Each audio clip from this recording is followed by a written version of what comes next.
el Centro Apostólico Altar de Jehová de Eclesía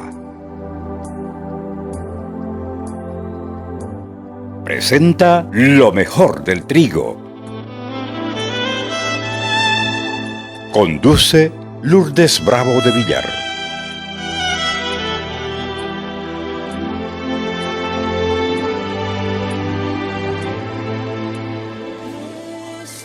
Segunda de Timoteo, capítulo 2, verso 19. Pero el fundamento, el cimiento de Dios está firme y tiene este sello: conoce el Señor a los que son suyos, y apártese de iniquidad todo aquel que invoca el nombre de Cristo. Dios conoce a los que son suyos. ¿Sabe por qué los conoce? Porque tienen fundamento, tienen sello. Y cuando el fundamento, los cimientos de la fe están en una persona, están firmes, entonces el que invoca el nombre de Dios tiene que apartarse de iniquidad. Colosenses capítulo 3, versos del 5 al 7. ¿Qué es lo que dice? Haced morir pues lo terrenal, lo material, lo físico en ustedes.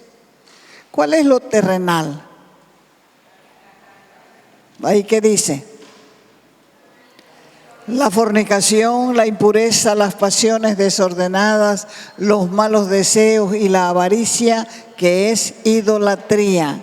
Cosas por las cuales la ira de Dios viene sobre los hijos de desobediencia, en las cuales también, ¿quiénes? Nosotros en otro tiempo anduvimos y vivíamos en ellas. Mateo capítulo 24, versos 11 y 12. Y muchos falsos profetas se levantarán, se alzarán y engañarán. ¿Cómo se engaña? Mintiendo.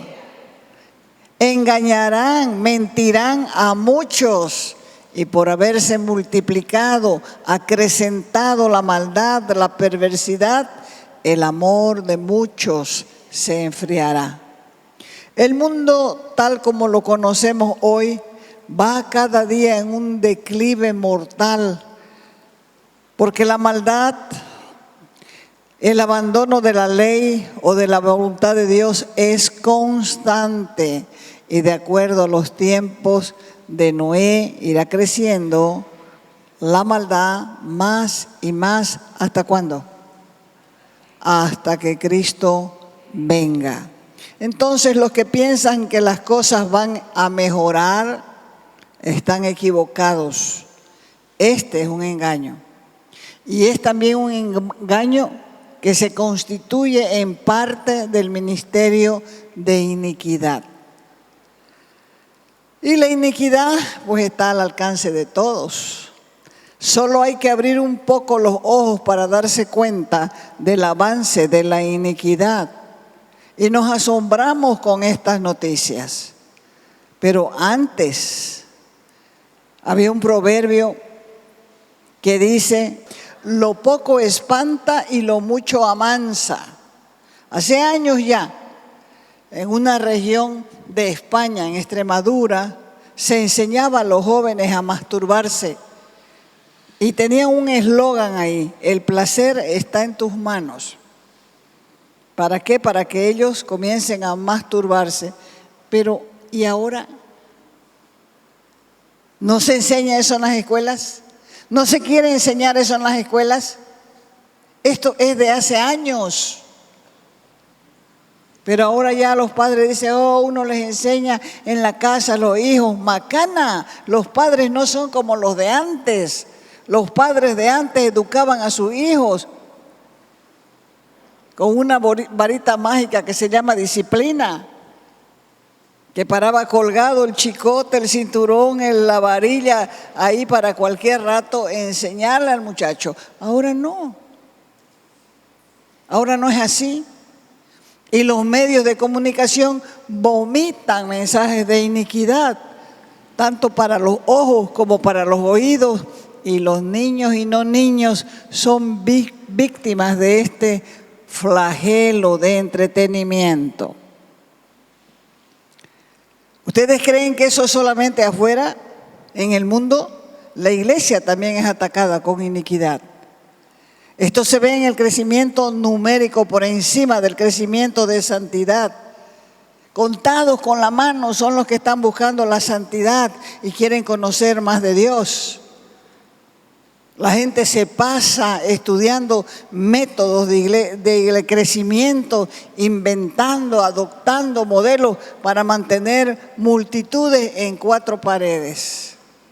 Y esto produce números, produce congregaciones grandes, porque la gente se va acercando llenas de sed del ego, del protagonismo, porque todos quieren unción, pero sin cruz.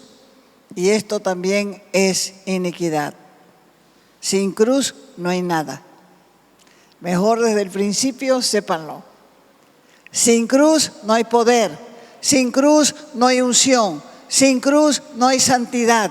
Sin cruz no hay amor. Sin cruz no hay nada.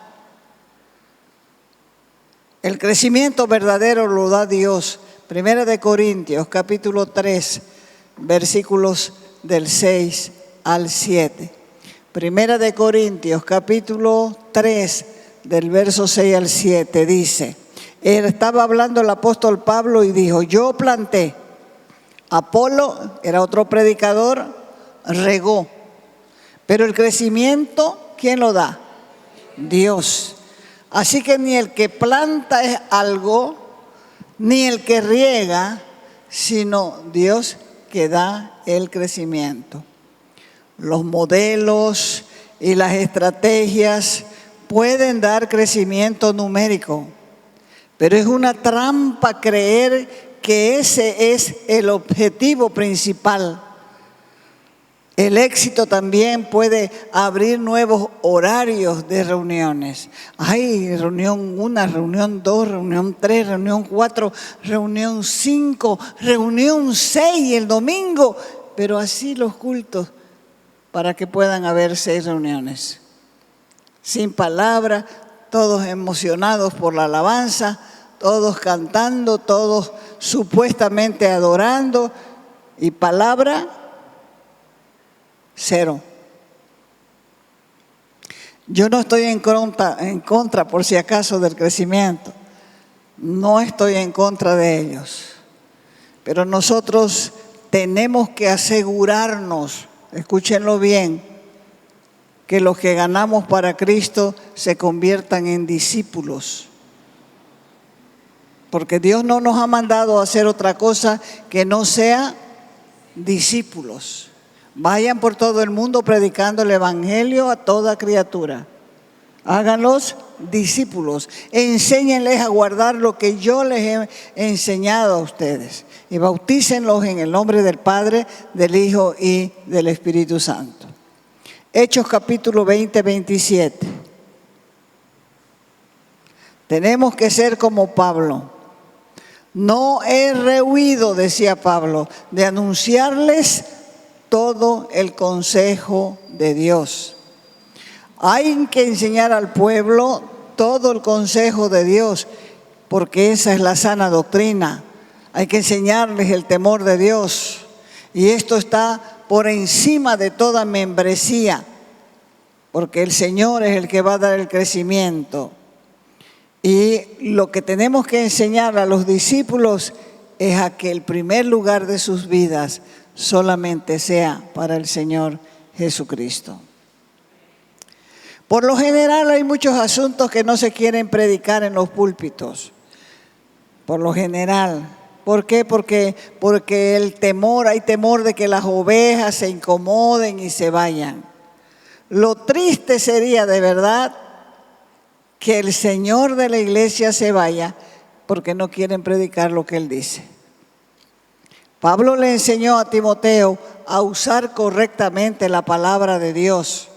En Timoteo 2:14 dice, recuérdales esto, le decía Pablo a Timoteo, exhortándoles delante del Señor, que no contiendan, que no peleen, que no luchen sobre palabras, porque eso no aprovecha nada, sino que es para perdición, para ruina, para caída de los oyentes. Y segunda de Timoteo 3:9 dice que guarden el misterio de la fe con limpia conciencia. La mejor manera de apartarse de la iniquidad es evitar vanas palabrerías con respecto a las doctrinas, con respecto a las prácticas, porque son discusiones interminables y así se va menospreciando la fe. Todo ese tipo de discusión no edifica a nadie, más bien trae problemas a la iglesia y afecta las partes del cuerpo y destruye la unidad de la fe. La gente está comenzando a hacer lo mismo con la enseñanza de Pablo, pero no para aprenderlas, no para ser salvos, sino con el fin de tergiversar y destruir la fe de los creyentes. Los mismos problemas de antes se ven hoy en la iglesia. Aunque el fundamento de Dios está firme, porque el fundamento es Jesucristo, siempre, a pesar de que el fundamento de la fe es Jesucristo, siempre hay gente que se va desviando de la fe, huyéndole a la iglesia, por falsos maestros, por gente que comienza a hablar para la iglesia, viven de la iglesia, están en la iglesia y hablan para la iglesia. Y entonces de esa manera los corazones se van achicando y la gente va perdiendo el fundamento de su fe. Se olvidan que la iglesia es la columna y el apoyo de la verdad. Y fue edificada sobre la roca que es Cristo.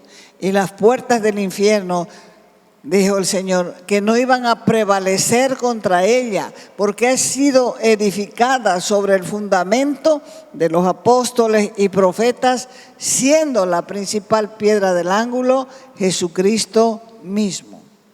Entonces, los que confían en Él, los que perseveran en su doctrina, van a ser aprobados por Dios, porque como dijimos en el primer texto, conoce el Señor a los que son suyos, y apártese de iniquidad todo aquel que invoque el nombre de Cristo.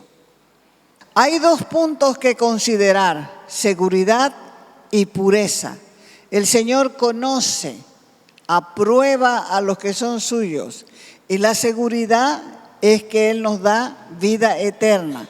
Entonces, si Él nos da vida eterna, no vamos a perecer jamás, ni nadie nos arrebatará de su mano. Entonces, nosotros como creyentes debemos estar seguros de esas cosas. Hay personas falsas en la iglesia, sí, pero hay personas falsas en el colegio, en el trabajo y en todas partes. Hay gente que dice, yo no voy a la iglesia porque son una tropa de falsos, pero van al trabajo y hay más falsos. Van a la escuela y hay más falsos. Van al colegio y hay más falsos. Van a la universidad y hay más falsos. Y allá no dicen nada, pero cuando trata la iglesia comienzan a quejarse y a hablar. Hay personas falsas en la iglesia y hay personas conocidas hasta por nombre, como dice la Escritura, como Himeneo, como Fileto, como Alejandro, pero también hay fieles como Timoteo y los otros hermanos que sirvieron al Señor en aquel tiempo de la iglesia primitiva. El sello no es solamente una marca de identidad, es una garantía de protección divina. Apartarse de iniquidad todo aquel que invoca el nombre de Cristo, porque el Señor requiere de nosotros, ¿qué? Santidad, ¿qué más? Obediencia, ¿qué más? Pureza. Porque si no hay pureza tampoco hay seguridad. Entonces, ¿qué es la iniquidad? La iniquidad existe desde el principio. La Escritura dice de Satanás: fuiste lleno de iniquidad y pecaste. ¿Desde cuándo hay iniquidad? Desde el principio. La iniquidad es maldad, es impiedad, es culpa, es ofensa contra Dios, es rechazo a sus leyes, es rechazo a su autoridad, es el camino torcido, es el desvío de lo correcto. Por eso en la iglesia se debe enseñar de todos los temas, pero como dije antes, muchos tienen temor de ofender a las ovejas y no poner el dedo en la llaga, esa llaga que no deja de supurar, esa llaga que a veces está gangrenada, y de ahí surgen cientos de congregaciones cristianas que practican cierto tipo de pecado y que recién salen a la luz cuando ya se convierte en un escándalo público en la sociedad, dejando el mal nombre de Cristo. Jóvenes y no muy jóvenes, hombres y mujeres viven practicando pecados en contra del cuerpo y no lo ven como algo malo, lo ven como algo normal, porque la mayoría los practica en la sociedad de hoy. Oh, dice la gente, no te hagas. Todo el tiempo han habido fornicaciones. ¿Y es verdad o es mentira? Es verdad. Pero no en los niveles de hoy. No en los niveles de hoy, porque se practica abiertamente bajo la venia de los mismos padres. La jovencita está creciendo y le comienzan a darle píldoras para que no venga embarazada a la casa. A los hijos se les da condones para que no embaracen a nadie. A las chicas también se les da píldoras para evitar los embarazos indeseados. Primera de Juan, capítulo 3, verso 9.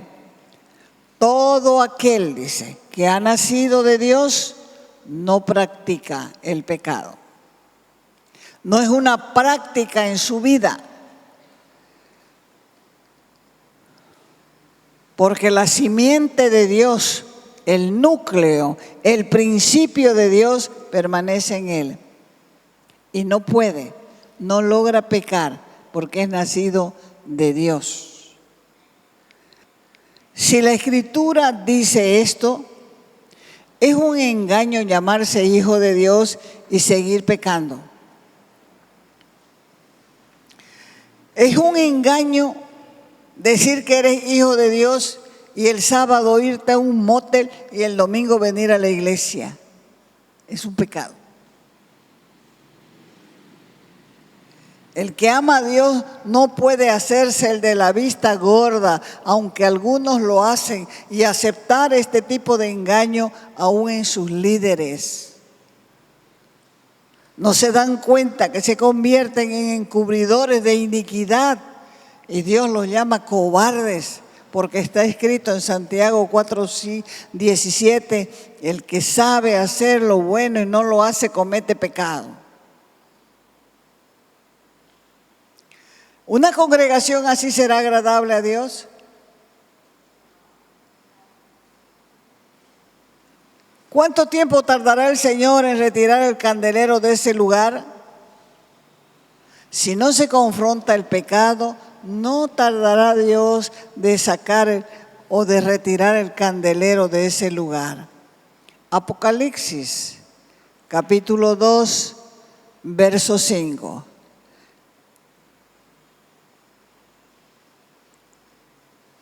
¿A quién está hablando aquí el Señor? ¿A creyentes o a los de afuera? Fíjese lo que dice.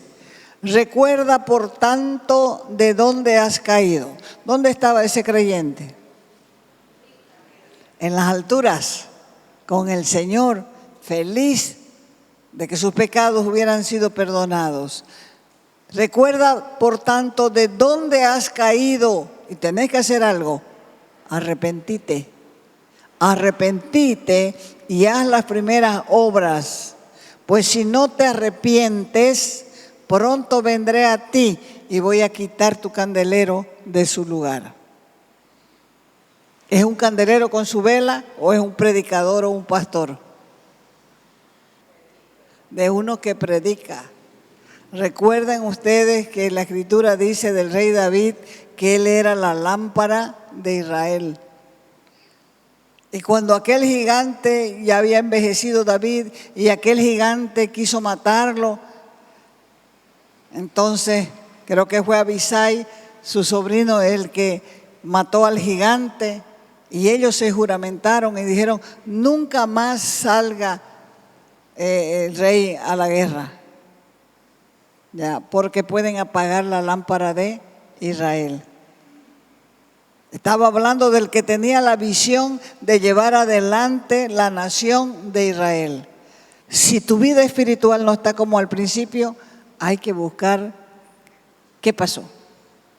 Y hay que ir al mismo lugar donde perdiste esa pasión y ese amor por las cosas de Dios. Y tienes que arrepentirte, porque sin arrepentimiento no hay perdón de pecado. Porque si no te arrepientes, voy a quitar tu candelero de ese lugar. ¿Está claro? Una iglesia está en iniquidad cuando confunde la misericordia con la permisividad. No se debe confundir la misericordia, porque cuando una persona hace cosas malas, no es que Dios le esté dando permiso para que haga cosas malas. La persona hace cosas malas por causa de su corazón que está lleno de iniquidad. Y esa iniquidad viene a ser el caldo de cultivo de lo malo, y Dios no fomenta el pecado oculto entre los que se llaman creyentes. Muchos enseñan así: Dios te conoce, sabe acerca de tus debilidades, pero te acepta tal y como eres. ¿Será así? ¿Será así? No. Dios tiene normas, tiene leyes, tiene principios. Nosotros tenemos que sujetarnos a sus principios. Este es un mensaje subliminal. La gente comienza a pensar, si Dios me acepta como soy, puedo seguir pecando. Dios nos ama, es cierto, pero odia el pecado y quiere que el que practica el pecado deje de pecar para que él pueda recibirlo. Segunda de Corintios, capítulo 6, verso 17. ¿Por qué nos trae del mundo?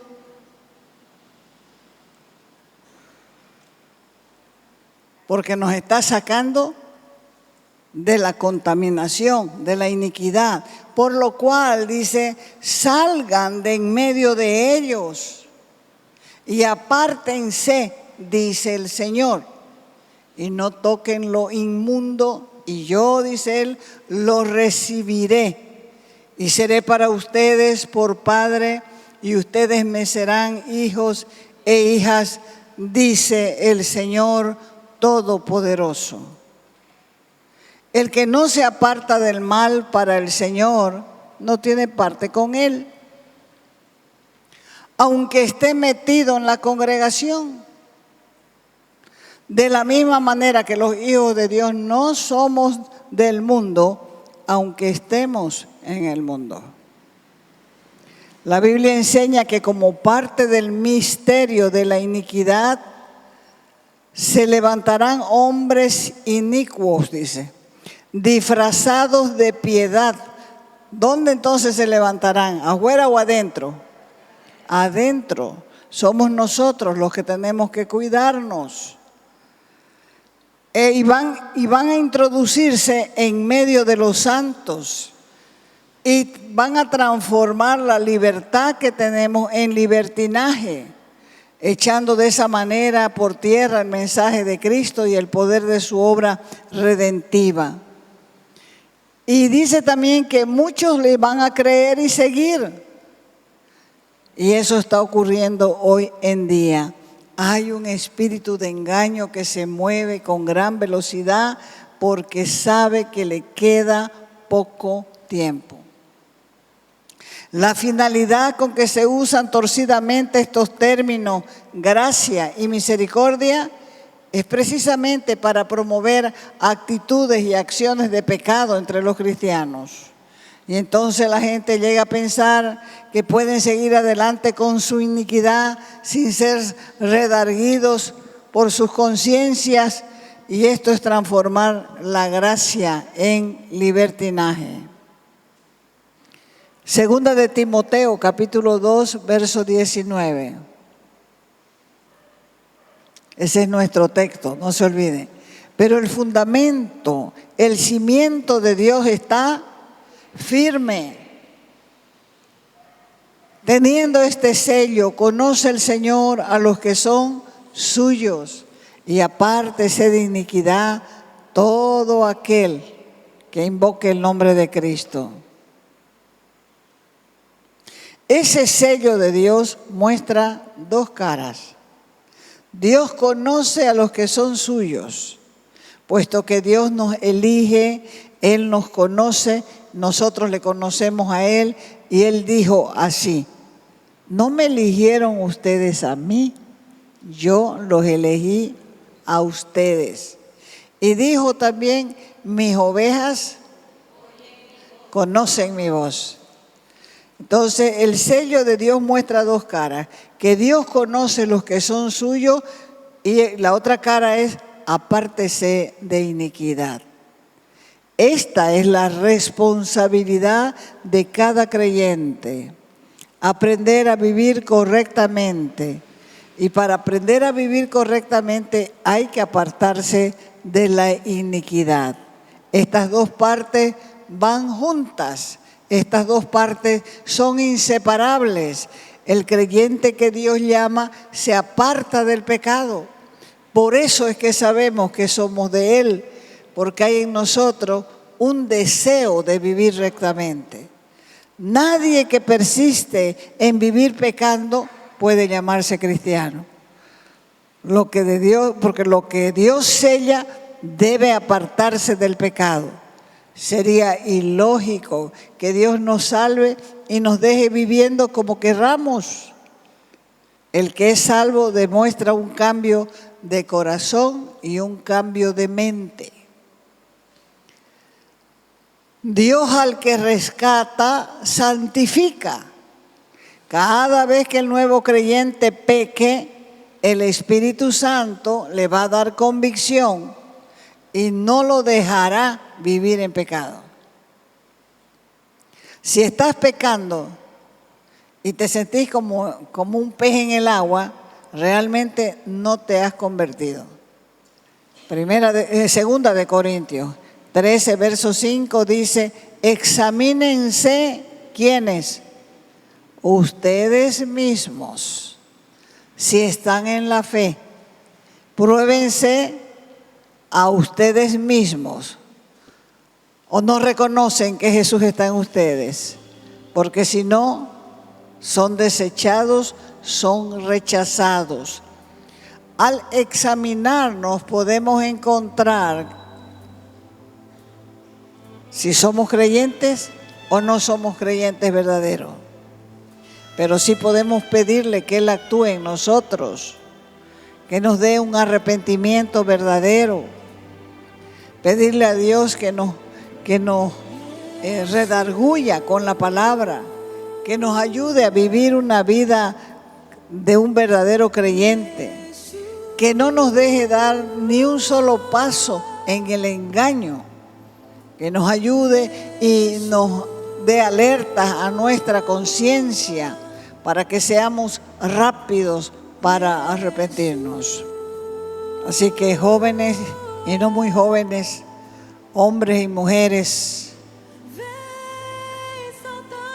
este es el momento de arrepentirnos.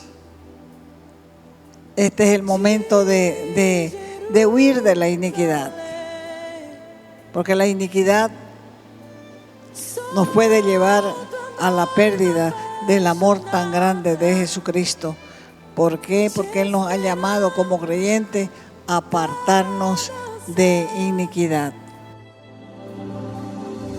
Te invitamos a nuestras reuniones los días viernes y sábado a las 6 de la tarde. Los domingos a las 10 de la mañana y a las 6 de la tarde. Calle Nicolás Suárez, esquina Félix Pinto.